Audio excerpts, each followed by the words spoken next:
alaikum wa rahmatullahi ta'ala wa barakatuh. Chers frères, chères sœurs, je m'appelle Safa et j'ai 12 ans. Nous nous retrouvons dans cette vidéo pour avoir une discussion. Je voudrais vous parler des défis et des opportunités qu'aurait une jeune fille musulmane. C'est aussi valable pour les garçons.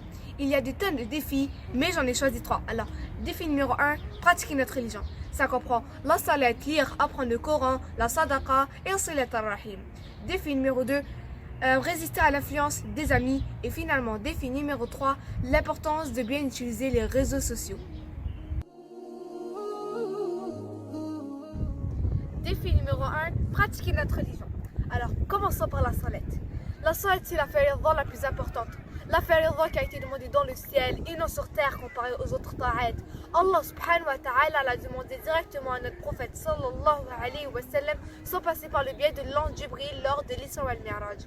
La salat est le deuxième pilier de l'islam. Lorsque tu pries, tu es dans un lien direct avec Allah subhanahu wa ta'ala. Alors lorsque tu veux parler à Allah, va prier. Comme il est mentionné dans l'ayah 103 de Surat An-Nisa, Bismillahir-Rahmanir-Rahim. Inna as-salata kanat 'ala al-mu'minina kitaban mawquta. Sadaqallahu al-'azim. Alors vous avez compris que chaque prière a une heure précise que nous devons respecter. Alors, je sais qu'avec l'école, il est vraiment compliqué, mais on peut toujours faire le minimum. Comme dès que tu rentres chez toi, tu vas prier. Tu vas pas checker ton Instagram, tu vas pas ouvrir le frigo, tu vas pas aller voir la télé, tu vas pas aller te bagarrer avec ton frère ou ta soeur, tu vas prier. Deuxièmement, lire et apprendre le Coran. Nous avons dit que si tu veux parler à Allah, tu vas prier. Mais si tu veux que Allah te parle, tu fais quoi? Eh bien, tu lis le Coran al-Karim. Il est très important d'avoir un contact chaque jour avec le Coran, puisque ce n'est pas n'importe quel livre. C'est le livre sacré qui contient les paroles d'Allah subhanahu wa ta'ala. Il contient aussi les histoires des prophètes, que la paix soit sur eux, dont on tire énormément de leçons. Il contient aussi des règles religieuses et beaucoup d'autres choses. Savez-vous que chaque lettre lue du Coran vaut 10 hasanat, comme il est mentionné dans le hadith suivant. قال رسول الله صلى الله عليه وسلم من قرأ حرفا من كتاب الله فله به حسنة والحسنة بعشر أمثالها لا أقول ألف لام ميم حرف ولكن ألف حرف ولام حرف وميم حرف. Vous avez compris que chaque lettre lue du Coran vaut 10 hasanat et Allah subhanahu wa ta'ala y rajoute à qui il veut. Maintenant, tu connais ton compagnon. Et comme me le dit mon cher, plus tu lis le Coran, plus tu veux le lire. C'est ça le miracle du Coran. Disons tous ensemble, Allahumma ja'ali Qur'ana rabi'a qulubina.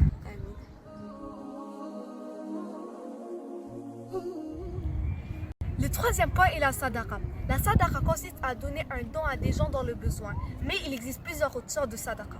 Je sais que maintenant, tu te dis, je ne suis pas riche, j'ai qu'un petit argent de poche de 5 $. Ne t'inquiète pas, même $1 que tu donnes avec une très grande intention est très grand chez Allah. Et savais-tu que même un sourire que tu fais à une personne est une sadaqa, comme il est mentionné dans le hadith suivant. قال رسول الله صلى الله عليه وسلم ابتسامة في وجه أخيك صدقة. Soit, un sourire à ton frère est une charité. Alors, lorsque tu te lèves le matin, à la place de regarder ton frère ou ta soeur comme souris-lui, c'est une sadaqa. Finalement, le dernier point est silat ar-rahim. Pour ceux qui ne le savent pas, silat ar-rahim consiste de rester en contact avec les membres de sa famille et surtout avec qui on a un lien de sang. Par exemple, ses grands-parents, oncles, tantes, cousins, cousines, etc. Demander de leurs nouvelles, faire attention à eux, les accompagner durant leur joie et leur tristesse. Bref, vous avez compris le principe. Silat ar-rahim est très importante dans notre religion. Comme il est mentionné dans l'ayah suivante de Surat An-Nisa, Bismillahir-Rahmanir-Rahim. واتقوا الله الذي تساءلون به والأرحام إن الله كان عليكم رقيبا صدق الله العظيم.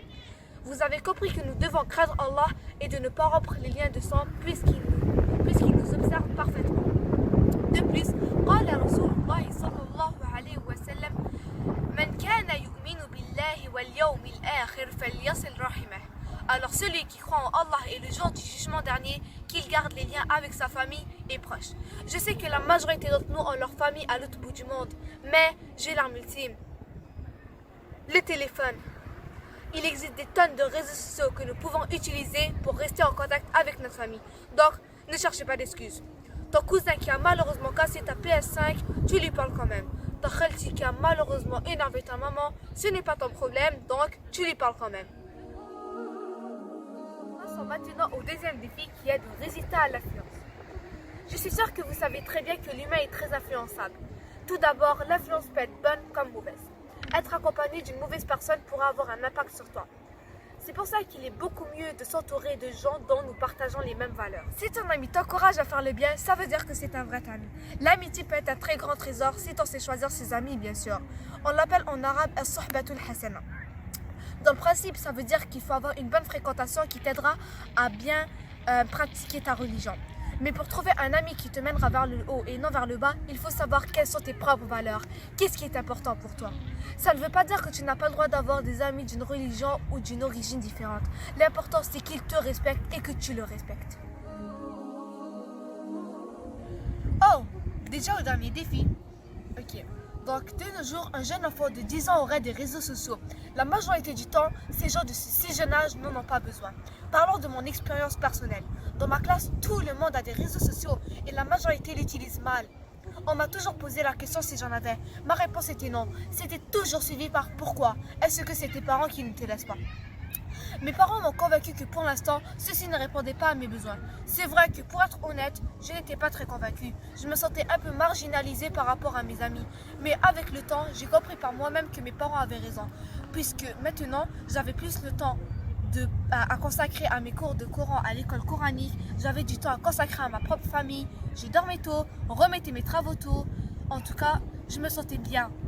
Je pense que ceci, ce sont mes besoins pour l'instant. J'ai alors réfléchi à deux solutions.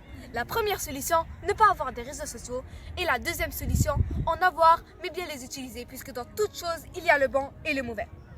Pour notre sécurité et pour notre avenir qui sera le paradis, Inch'Allah, qu'on se retrouve tous là-bas, nous devons être forts et ne pas se laisser divertir. Passer des heures sur ces appareils électroniques n'est pas seulement une perte de temps, mais aussi très nocif pour notre santé.